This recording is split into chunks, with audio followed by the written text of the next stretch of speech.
Bu həftə okeanologiya elminə yeniliklər gətirmiş həmyerlimiz akademik Ramiz Məmmədovun anadan olmasından 75 il ötür.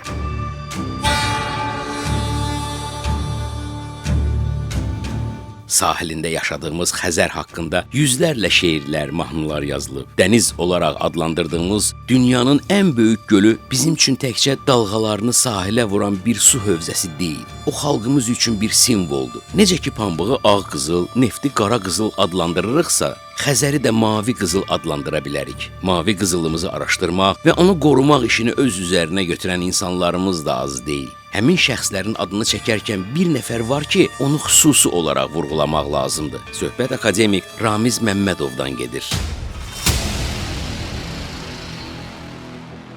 Ramiz müəllim az qala bütün ömrünü Xəzərin ekocoğrafi problemlərinə həsr edib. O Xəzərdə dəniz axınlarının mikropolyasiyasını, yəni kiçik təkanlarla dalğalanmasını ölçərək metodikasını hazırlamışdı. Bu dünya okeanologiya tarixində yenilik idi. Akademik Ramiz Məmmədov həm də Xəzərdə çirklənmənin hansı səviyyədə bölünməsi işini tədqiq etmişdi. Görkəmli alim bunun hidrometeoroloji proseslərdən çox asılı olduğunu müəyyən edə bilmişdi. O həmçinin Xəzərdə çirkləndiricilərin fiziki coğrafi modelini də yaratmışdı. Bir çox şirkətlər məhz həmin model əsasında Xəzərdə neft axtarışları aparıb.